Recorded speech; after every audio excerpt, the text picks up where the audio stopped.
you help the artists and makers that you admire and want to see grow in their business? Today we're talking about some things that you can do to help them out.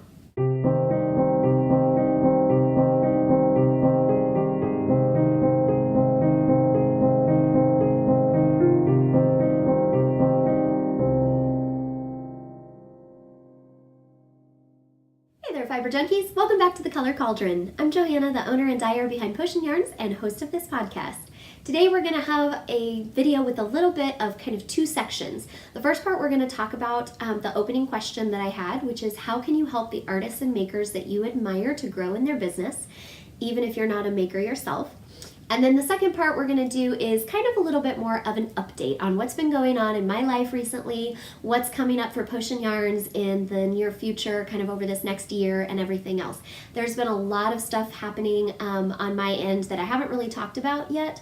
And I know some of you guys don't care about that at all, and that's totally fine. If you're just here for the podcast content, the first section will probably be what you want to focus on, and we'll talk about that, and then I'll let you know once that is over, and then we'll get into, for those of you who want to stick around and find out what's going on in my business and how you can specifically support me, then we'll give a little update on what's going on in the Potion Yarns world.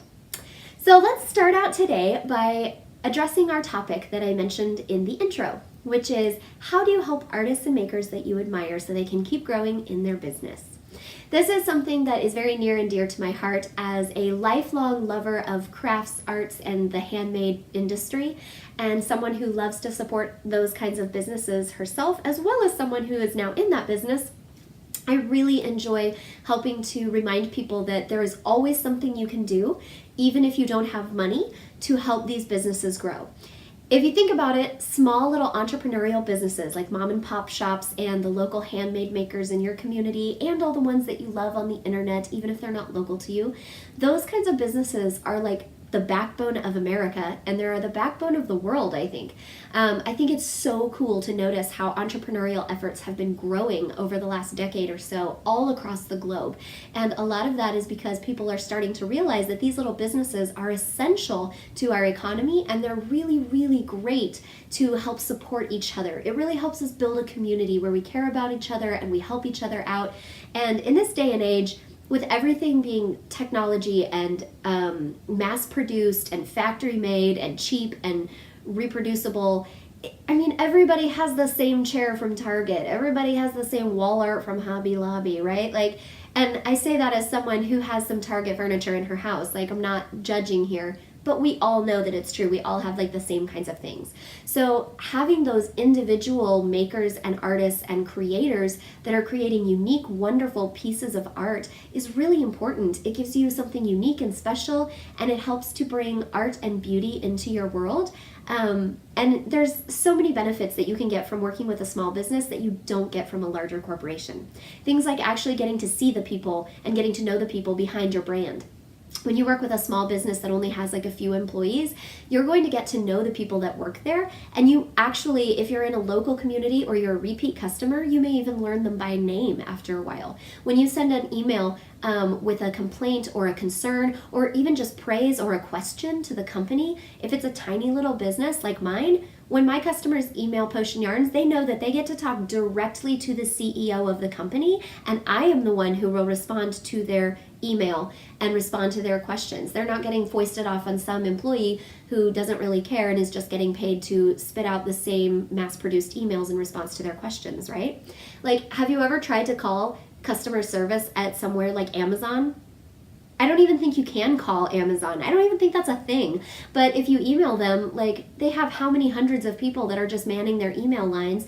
And while there's nothing wrong with that, and let's be honest, we all love a good Amazon Prime deal, there's nothing that can really replace that personal touch that you get when working with a small business.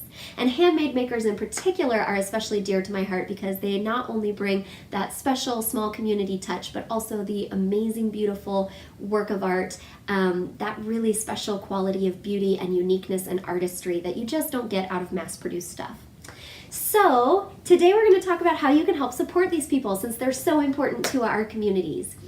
The very first thing you can do to help support these shops is buy their product or their service, okay? Pretty simple, pretty easy, probably one you already figured out. But the best thing you can do to support a small local business is buy whatever it is they're selling. If it's a car mechanic shop, take your car there instead of the wherever Valvoline or whatever it is. Go to the little local mom and pop grocery store to buy your bread and your eggs or whatever. Go to the local jewelry maker next time you need a Mother's Day gift or a gift for your girlfriend. Order from that little business online. Order the hand-dyed yarn, the hand-sewn apron, the handmade dog treats. Order their thing, buy their service or product. Obviously, we're all doing this as handmade makers. We tend to do this because we love it, not because it's going to make us $1 million, right? Hopefully, it'll make some of us $1 million, but a lot of us go into this business realizing we may never get rich off of our passion, but we really want to pursue our passion. And so we do this because we love it.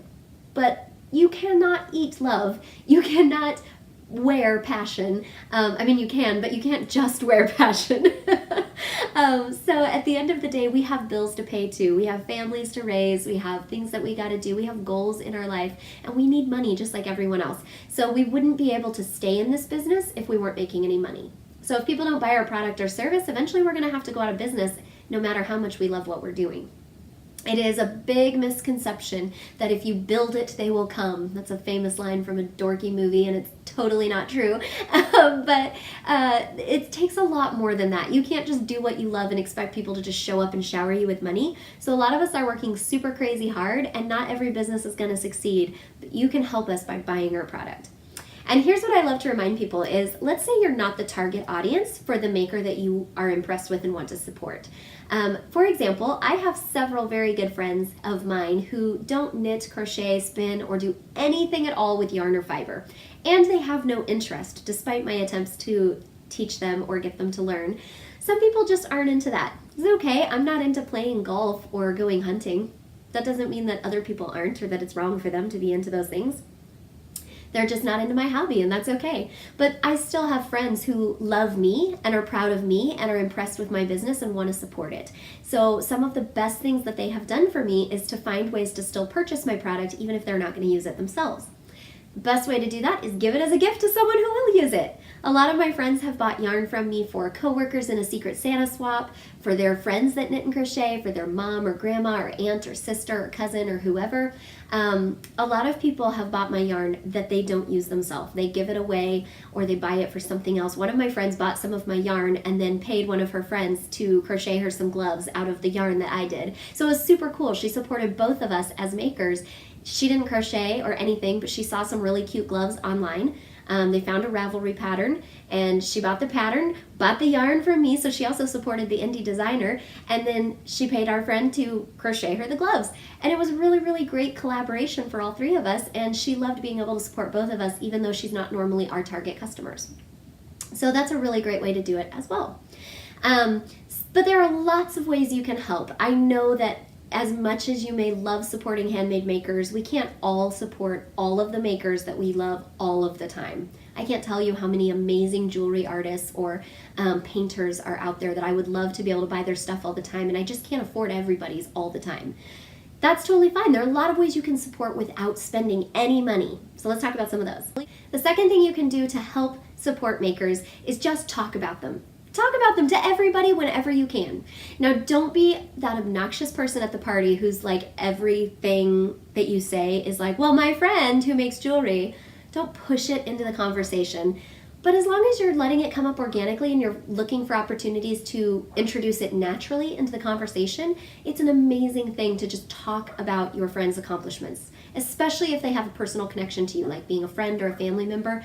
But even if you don't know them personally, but you really, really love their work, talk about them. I really love when I'm wearing a gorgeous piece of jewelry made by a local artist here or someone that I found on Etsy, and people compliment my jewelry, because then I get the chance to say, thank you, isn't it really cool? This girl on Etsy hand makes this stuff out of her home, and I love her emphasis on using crystals and natural gemstones in her work, and she promotes stones that have a lot of like healing and balancing energies, and I love that when I wear this jewelry I feel pretty and I look great, but I also feel more balanced and more calmed by the properties of the crystals that she uses.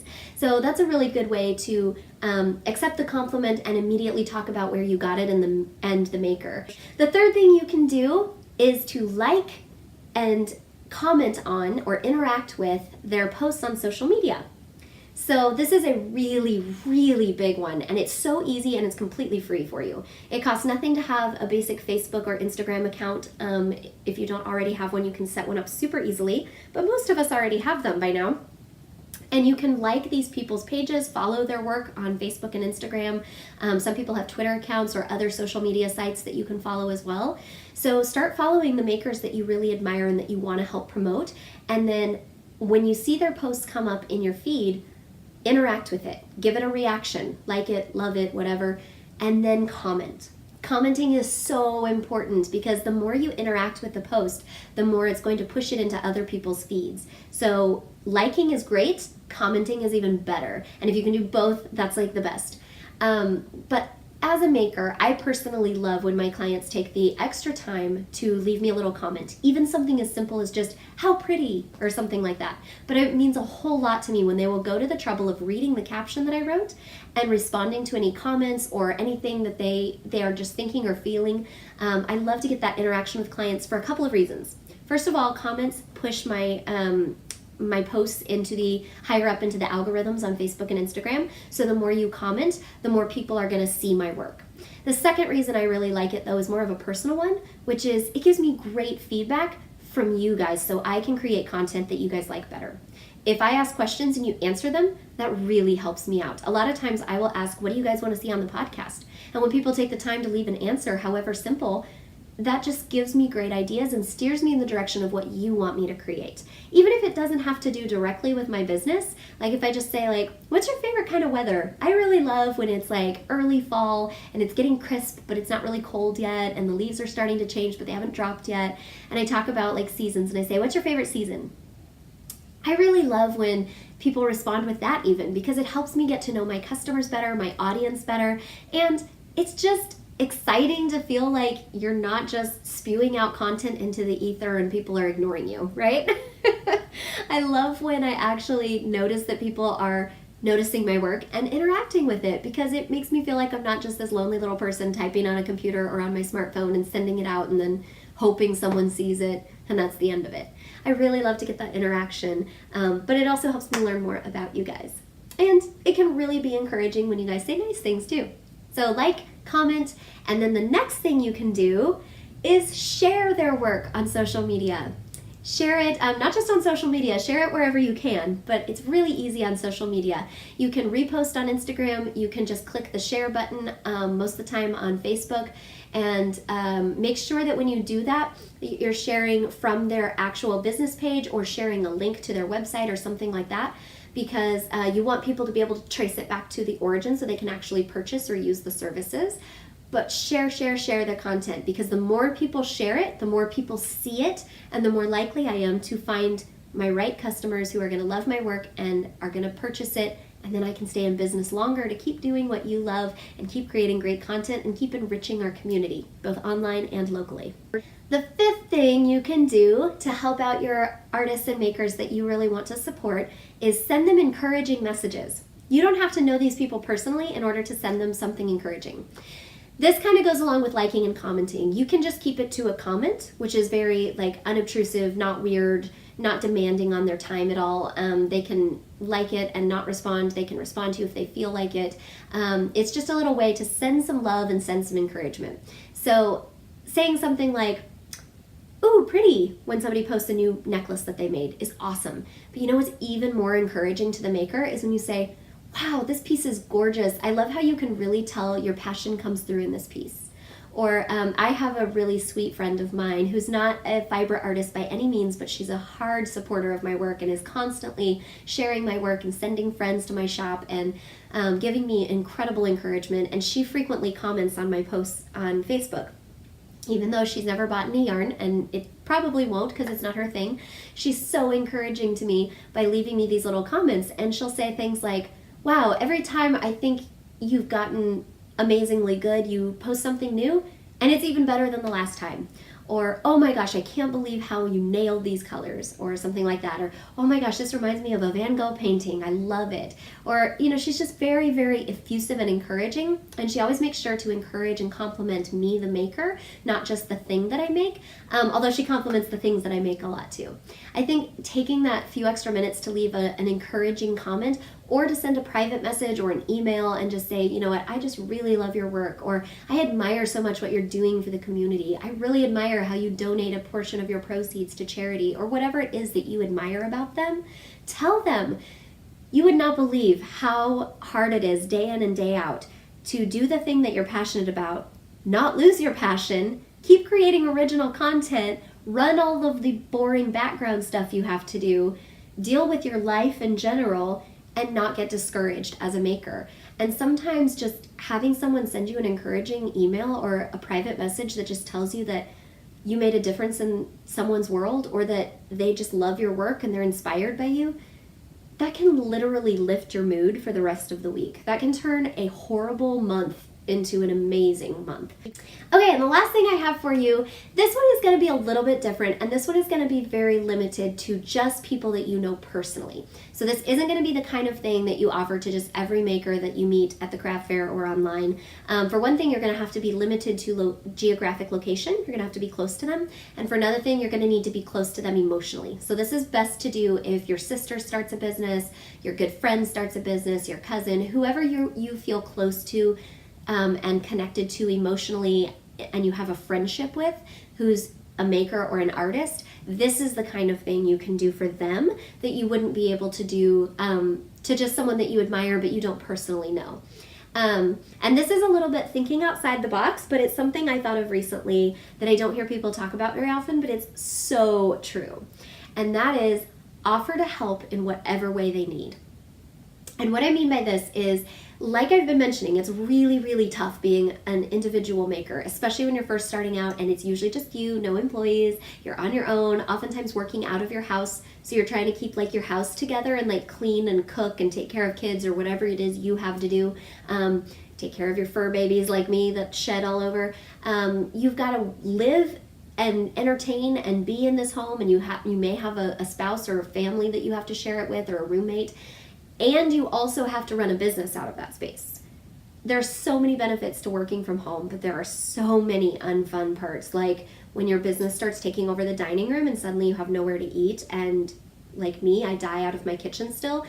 When it's die day, there is no coming into the kitchen and cooking, or like you gotta pull something out of the fridge, go in the other room and eat it cold because you don't want any of the dyes to settle on it, and you can't cook and you can't get anywhere. Like it's rough. And there's a lot of just juggling things. If you're working multiple jobs like I'm still doing, that can be rough because then you have your day job and then you got to come home and create in the evenings or on the weekends or on your days off, and it's so tough. So one of the best things you can do to support a maker that you're close to, that you really want to support in your friend or family circle, is to say, hey, I really admire you and I'm so inspired by your hard work ethic. I see how hard you're working and I really want to support you and help you out. What can I do this week that would help you? Here's a few suggestions. If they are just like, I don't know, or if you want to offer one of these things, here's a couple ideas, but make sure that you tell them no pressure and you won't be offended if they don't need help with this, and they can tell you something else if there's something better that would help. So some ideas are, I can pick up some groceries for you and drop them off at the house. I can take the kids for a couple hours so that you can have uninterrupted time to work or take a shower or whatever. I can come over and vacuum floors and dust shelves while you work on the business. Just taking care of the home while you're working in another room can be a huge stress reliever and can really, really help you to get that extra time that you need to just push your business forward. So I would love it if my friends offered that. Bake them a meal or some cookies or something. Say, hey, can I pick up a pizza and bring it over? Hey, I made lasagna. Can I bring you an extra pan? Offer them free food. Offer them house cleaning, childcare. Offer to take their dog for a walk for them. Whatever it is they need. Other things you can do are business specific. You can say, is there anything you need help with in the business? Like any menial grunt tasks that I could do with minimal training. A great example is I had a couple of really good friends last year who had offered some help when I was beyond stressed with a bunch of things. And I took them up on it and was like, I hope you meant that, because I have a show coming up this weekend and I've only got a couple days left to finish it, and I'm working at the hair salon crazy long hours. Would you come over tonight and I'll buy you dinner and we'll just have dinner delivered to the house, but would you come over and help me? I make my little business cards. I punch holes in all of my business cards and tie little samples of yarn that I've dyed onto them, so all of my business cards have little yarn tie samples. And I was like, would you come over and tie yarn on business cards and help me make booth decor? And they were so gracious. They came over, and my husband and my two friends and I sat around all evening and had a great fun time chatting and hanging out while we made pom-pom banners and cardboard letter cutouts that we wrapped in yarn and hot glue, and just cute little like booth decor, and worked on business cards and made some signs for my booth. And it was super fun and such a huge help. And it was easy grunt work. They didn't need any special skills or talents. We could do it easily while we were talking and laughing and hanging out. And I made them cocktails and we ordered in food, and it was a great, great time. So that's an excellent way to help your friends out as well. Just say, hey, do you have any grunt tasks you need? Can I package up orders to ship out? Can I clean your dye pans for you? Is there anything I can help with that would help you to feel less stressed and help you get to the next step in your business? So I hope those gave you some great ideas of what you can do for your friends and family who are in the industry, or as well as most of the first suggestions are things you can do for anyone, even people you don't know, but people that you want to support. This is the part where if that's all you came for, we're done. You can head out. If you want to stick around for a few minutes, I'm going to be giving an update on what's been going on in my business and life recently, as well as specific ways that you guys can help me out as a maker, in addition to the things like sharing my posts on Facebook and liking and commenting. Okay, so now that we talked about some of those, let's just catch up. I haven't really talked to you guys in a while, and I've been a little bit quiet about my personal life on Instagram and Facebook recently, largely because I was under a lot of stress and a lot of stuff was changing very rapidly, and I just didn't feel like dealing with it. I had some personal family things going on. I did mention on the podcast a while back that one of my uncles died very unexpectedly in early February, and that was really hard on my family and just kind of a tough experience. Back in February, I had posted a photo of some yarns, and there was some controversy over one of the names that I had chosen, and some people raised some objections to it. We're not going to go into the whole thing and talk about it all now. I issued an apology, took the colorway down, renamed the colorway immediately. It was not I didn't re-release it for about a month because I was trying to decide on names and I wanted stuff to die down. But I did immediately take it off the website, issued the apology the next day, worked on some stuff. But there was a lot happening all at once, like with my family life, and I had multiple family relationships. I was dealing with some rough stuff with my uncle dying and then this happening, and it was just like too much, and I was like overwhelmed and not keeping my head above water very well emotionally and mentally. And so I ended up releasing a video the next weekend on this channel, which if you've been a subscriber for a while, you've probably seen. And it didn't get a great reception, which I kind of expected, honestly, because it wasn't about any specific drama.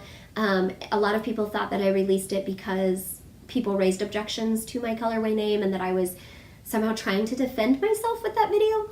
But that definitely wasn't the intent. And if you go and watch the video, which is still up despite pressure to take it down, I've left it up. I've also left open the comments. You can go watch the video for yourself, and I would highly encourage you to do that and judge for yourself, not what other people are telling you.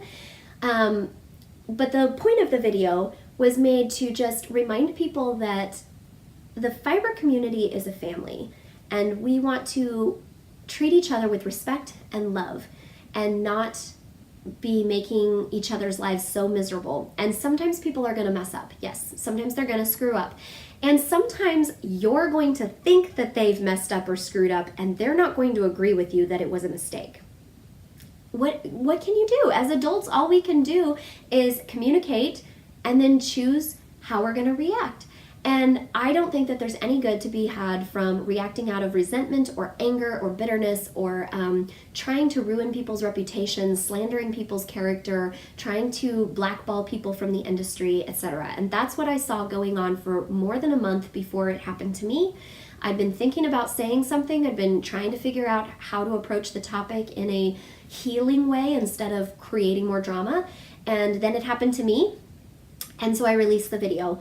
Needless to say, it poured more fuel on the fire, and even though it was intended to just be a call to love and unity, a lot of people took it not that way. And I'm not going to apologize for the video, which is why I haven't taken it down, and I've left the comments open. I've also left all of my posts up except for one. I believe I deleted the initial one because there were some very rough comments happening, and also because some people had felt offended by the original colorway name. I thought it was just the most sensitive to everyone involved to remove the post, and but I left up my apology post and a couple of posts that came after that just discussing the situation a little bit more.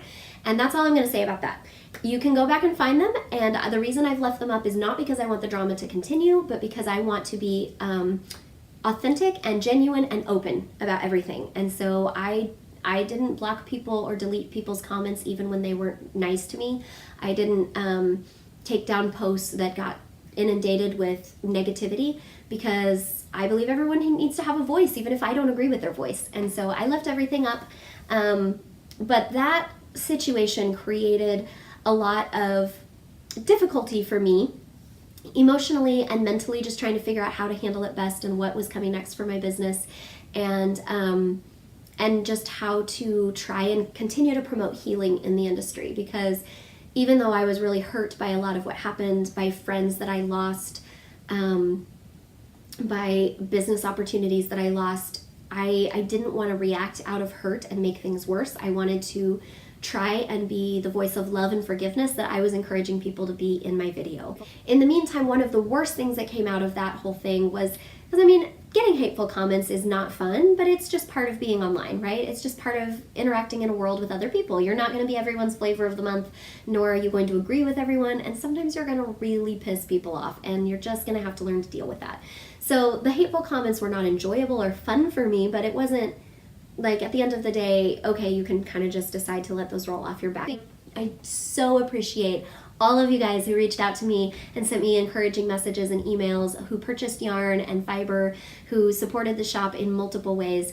I had an overwhelming amount of support that came through, and you guys will never know how much you saved me during that time and how much your messages and purchases and everything meant to me. So thank you for all of you guys who sent some encouragement and some love my way, because it was very much needed and very much appreciated. But one of the worst things that came out of it, in addition to losing some friends, was that I actually ended up losing several of my shows this year. So in the yarn industry, you sign up for shows usually months to a year in advance.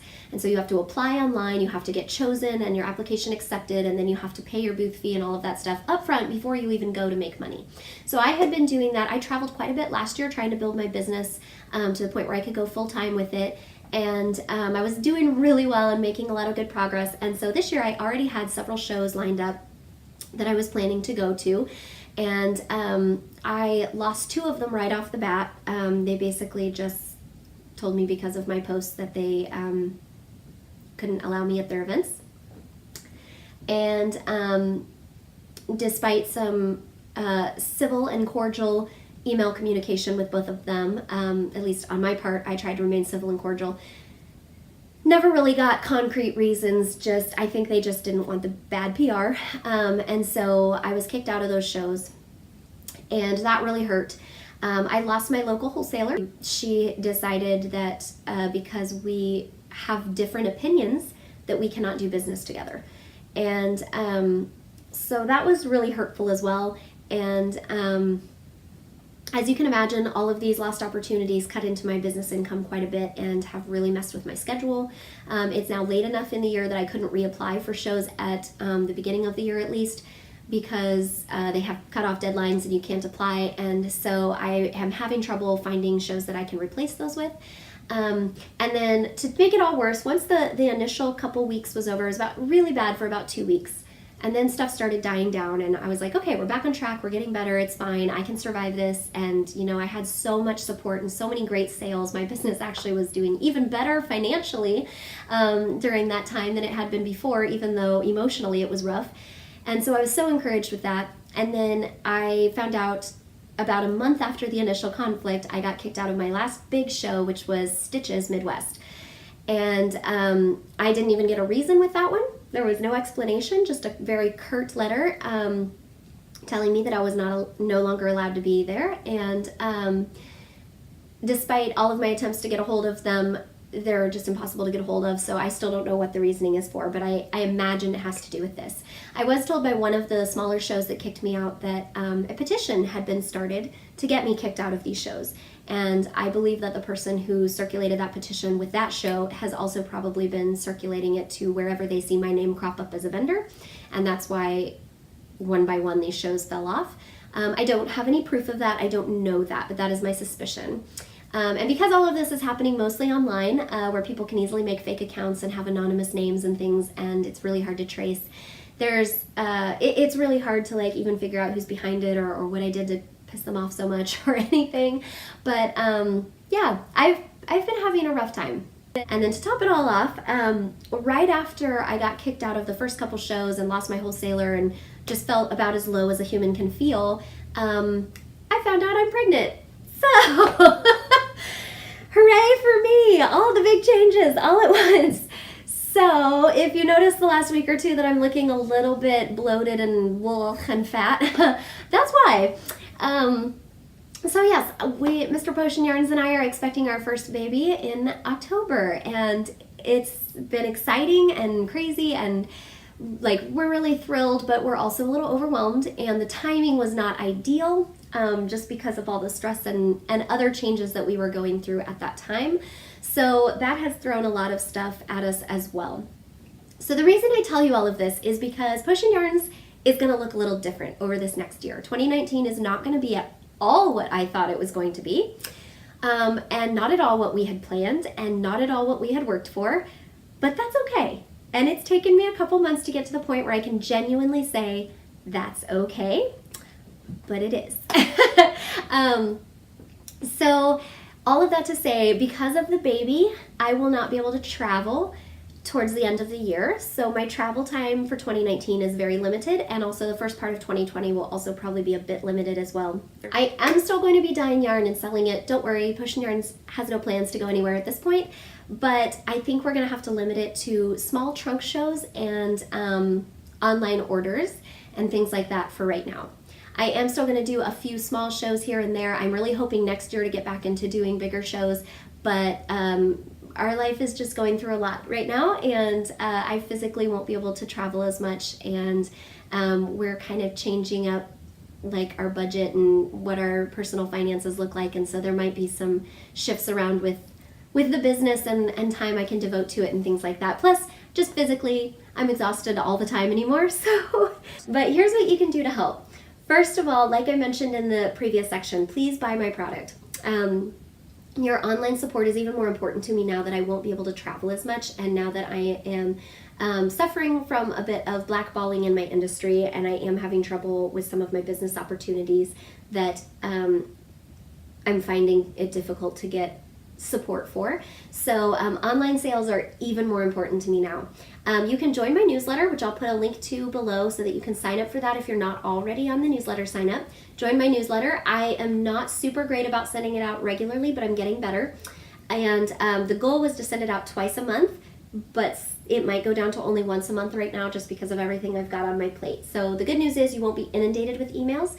You'll only get 1 or 2 a month, and that way you won't have a ton you have to look through. They're usually not super long, just a few pictures, a couple updates. I'll announce shop updates. The fun thing about newsletter subscribers is I do special discount codes and sales that are only available to newsletter subscribers from time to time. So if you sign up and open and read your emails, you'll find out when there's an extra coupon or a sale or something.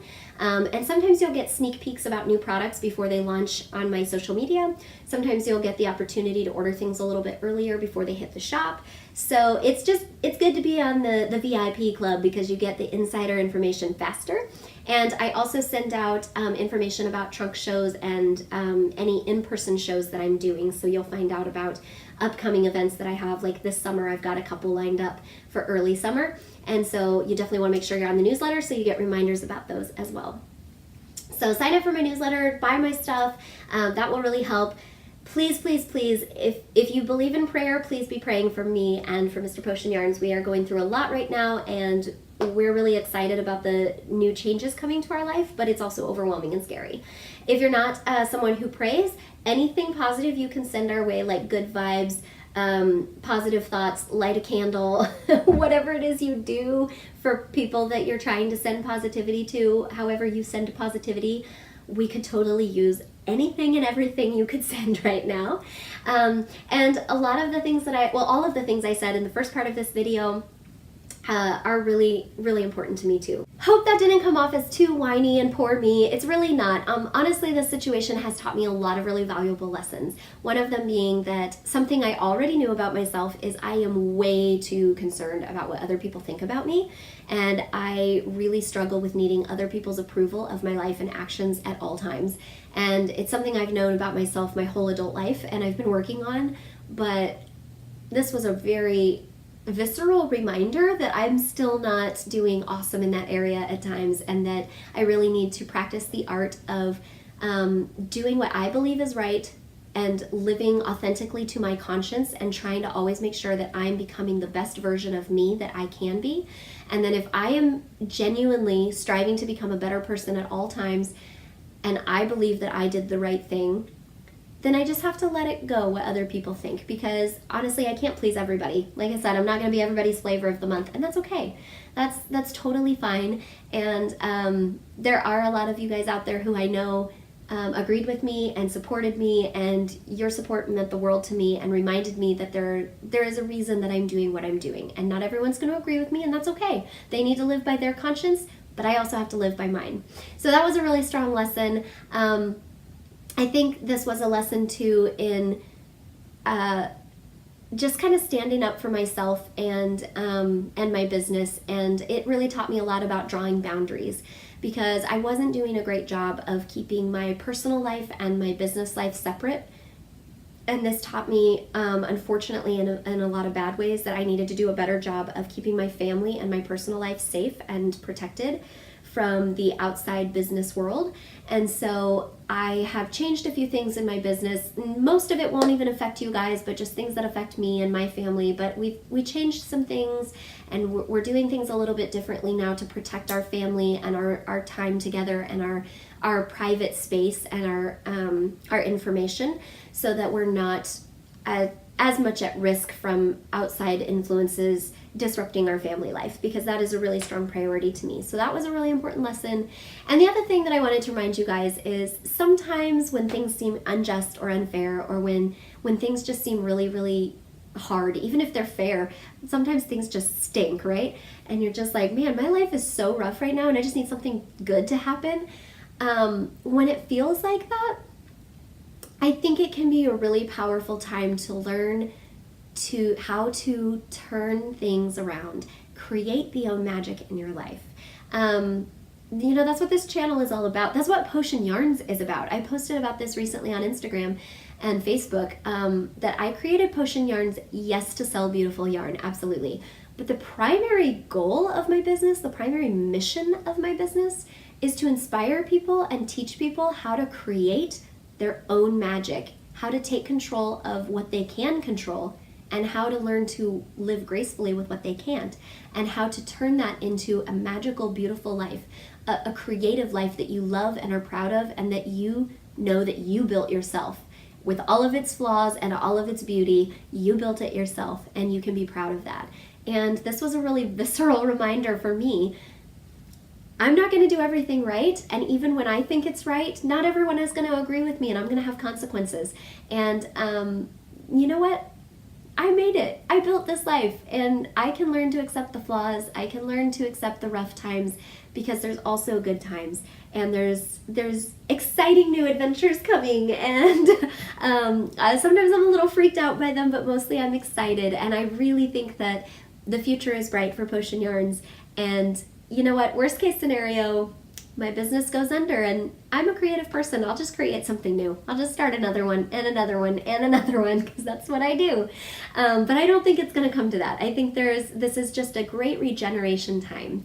You know, life is all about cycles, and there is death and there is rebirth. And the last couple months felt like a death for me in many, many ways. It was a symbolic death in many ways.